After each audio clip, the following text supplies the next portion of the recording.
Juju.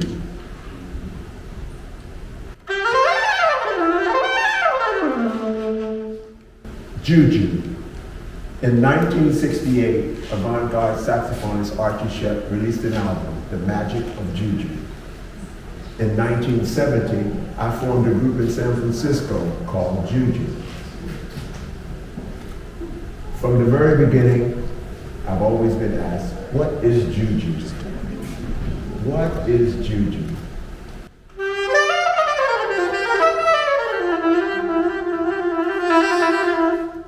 Juju is a West African popular music based on tuned drums and string instruments. Nigerian music, Juju. Juju comes from the word jouer, the French, to play or plaything. And when the French settled in West Africa, they found this African religion and they thought of it as a plaything. It wasn't real. And when the Africans knew what that French word meant, they decided to keep on using that term because they said if they think it's a plaything, let them say it. In 1972, I released my first album with the group Juju. It was called Juju, A Message from Mozambique. In 1973, we moved the group from San Francisco to New York to be with Strata East Records. And in 1974, we moved the group from New York to Richmond. Now the group Juju played nothing but avant-garde jazz with African drums. I used to describe it as a wild stringing saxophone over African, Afro-Cuban, and Afro-Brazilian drums. In New York, we performed with some of the giants of avant-garde jazz, including Ornette Coleman and Sun Ra. And when we moved back to Richmond to record our second album, Juju Chapter 2, Nia, we found that in Richmond, there was not a very large market for avant-garde jazz African. So, Richmond changed us. In 1975, we added a female vocalist, trap drums, and a guitar, and started doing some rhythm and blues music added to our sound, and we changed the name to Oneness of Juju, with the idea that all of the music that we have in the diaspora is African music at its root. And so we said, if we're playing R&B or Latin music, or now rap or reggae music, it's all one, the oneness of this African spirit.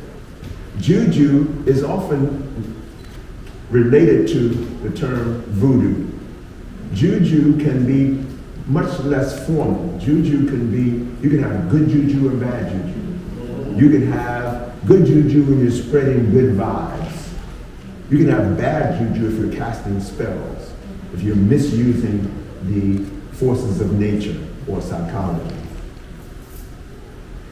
Every step along the way, I've been asked, what is Juju? What is Juju?